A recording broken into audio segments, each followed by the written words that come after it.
In the unimaginable vastness of the cosmos, where time stretches beyond human reckoning and space unfolds in endless mystery, the story of creation is far older and more intricate than we can imagine. Consciousness has always existed in forms beyond our comprehension, ancient intelligences that shaped the very fabric of reality long before our world was born. Long before Earth, immense collectives of awareness, like Giovanni, helped seed and guard reality itself, weaving the first threads of existence and ensuring the balance of cosmic order. Giovanni was a unified nation of souls, one of the original founders of our time matrix nearly 1 trillion years ago, acting as architects and caretakers of the universal blueprint. Within Giovanni, specialized groups emerged, each with unique roles and sacred responsibilities, including the Metatron Collective, whose wisdom and power were legendary. Metatron's sacred duty was to guard Stargate 11 in Lyra, maintaining the flow of life force energy into our universe and ensuring the harmony of creation.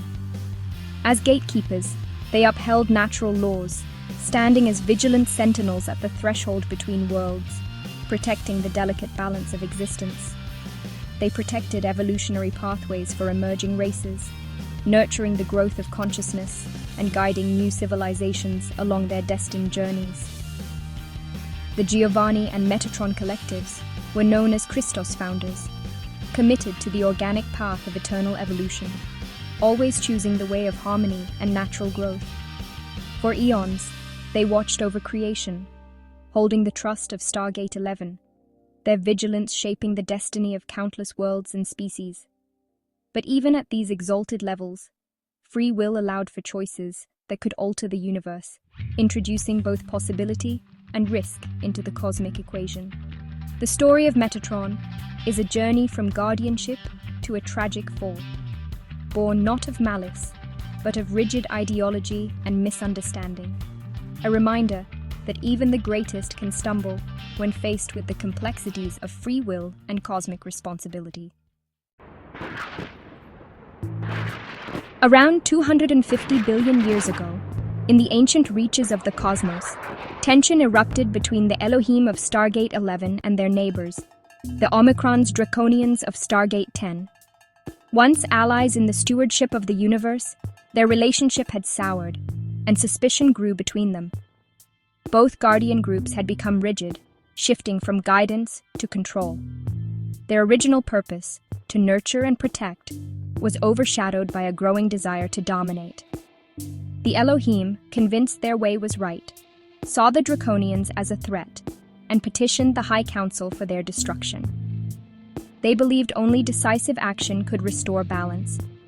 The Council, seeing distortion on both sides, refused, and instead offered a path of healing and reconciliation. They urged both factions to look inward and seek understanding. This refusal was pivotal. The Elohim felt betrayed, unable to see their own role in the conflict. Their pride blinded them to the possibility of peace. Their sense of injustice fueled defiance. Resentment simmered, and a dangerous resolve took root within their ranks. Denied permission to destroy their rivals, they chose to act alone. Secret plans were forged in the shadows, away from the eyes of the Council. This decision shattered the unity of the time matrix. The harmony that once bound the cosmos began to fracture, and trust was lost. The Elohim's self-righteousness set them on a catastrophic path, one from which there would be no easy return. Their actions would destabilize the very fabric of our universe, sending ripples of chaos through creation itself. The seeds of cosmic tragedy were sown, and the consequences would be felt far beyond their own kind. What followed would echo through eons, shaping destinies and altering the course of existence itself. Defiant, the fallen Elohim of Stargate 11 attempted to seize control of the time matrix. They reversed the energy flow of their Stargate, violating cosmic law and shattering the divine blueprint. The resulting cataclysm destroyed the Lyran Stargates, creating a massive black hole system, the Phantom Matrix. This shadow universe was cut off from the higher dimensions, doomed to consume itself. The Anu Elohim, as they became known, ruled a kingdom of shadows built on destruction. Innocent races, like the Odedicron reptilians, were trapped within this dying reality. The Phantom Matrix became a cosmic quarantine, a wound in the universe. Its creation set the stage for future galactic conflicts. The Christos founders faced a crisis. The Phantom Matrix threatened to consume more of the living universe. To stabilize it and offer hope to trapped innocents, they created the Eye of Brahman, a cosmic lens at the boundary of realities. This device filtered source energy, projecting a modified divine blueprint into the Phantom Matrix. It prevented total collapse, allowing matter and life to persist, even in a distorted state. The Eye of Brahman was a bridge for eventual healing, not for the fallen, but for the innocent. It was a testament to the universe's drive for balance and restoration. Even in darkness, a spark of divine light remained. Despite the Eye of Brahman, the Giovanni Metatron Collective itself was at risk of falling. Rescue missions to save the fallen only deepened the distortion. Some Anu Elohim were rehabilitated, but remained unstable. To manage them, the Metatron Collective created a second lens, the Eye of Yahweh, at dimension 11.5. This was a one-way exit, sending these beings into the Wesadek Matrix, a system also in need of healing. The intent was quarantine, isolating the problem in a different reality. But this solution was flawed. It moved instability into another compromised system. The Eye of Yahweh became an artificial gateway, not part of the original divine blueprint. It was a risky concession, soon to be exploited by those it was meant to contain. The stage was set for an even greater cosmic assault. The plan to quarantine the fallen in Wesadek backfired. Instead of healing, the Anu Elohim allied with local distorted groups and staged a rebellion. They seized Arhathus, a key planet, and overtook the Guardian races sent to oversee them. This disaster pulled most of the Giovanni Metatron entity into reversal, an epic fall. Traumatized, the remaining consciousness blamed the Christos founders and the living matrix. Vengeance replaced healing. They sought to dominate the time matrix and sustain themselves artificially. Their ultimate betrayal handing control of the Eye of Yahweh to the Wesadek rebels. The Guardians had become the architects of their own undoing. The universe would never be the same. The path to darkness was now wide open. With the Eye of Yahweh in their grasp, the fallen forces reprogrammed it for invasion. They replaced the organic base 12 Christos pattern with an artificial base 7 code, duality over unity. The lens became a two-way siphon, draining life force from our universe into their dying reality. This metatronic reversal birthed a parasitic system, feeding on living energy for artificial immortality. Their technology, based on the Vesica Pisces, created phantom bodies, soulless, unable to evolve. To survive, they must consume the energy of others, moving galaxies and suns to maximize their harvest. The Metatronic reversal was cosmic piracy, unleashing a plague upon the universe. Its distorted codes would infect countless worlds, including our own.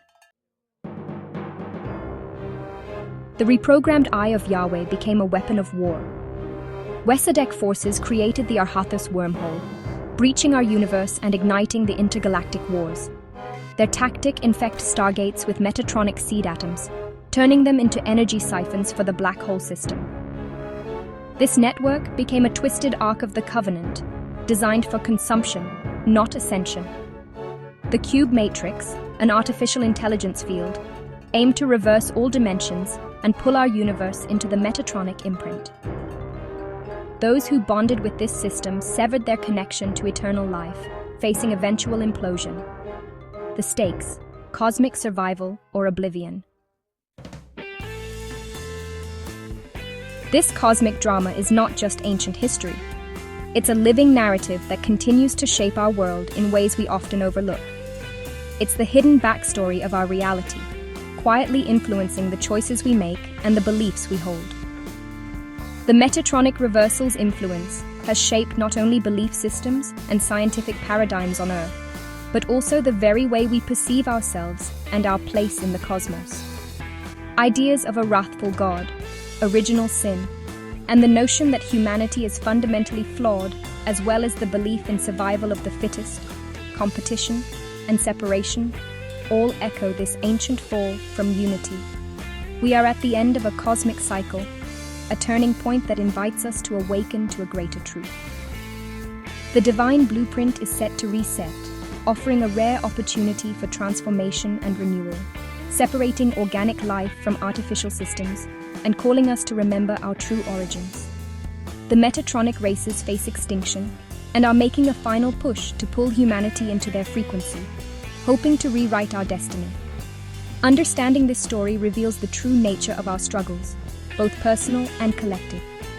The path to freedom is not through control or consumption, nor through external power or material gain, but by reconnecting with the organic Christos blueprint within, rediscovering our innate wholeness and unity with all life. The choice between eternal life and artificial existence is before every soul. This is our history, our crossroads, and our decision shapes the future for generations to come. The universe now asks, will you choose the path of remembrance and reconnection, or the path of forgetting?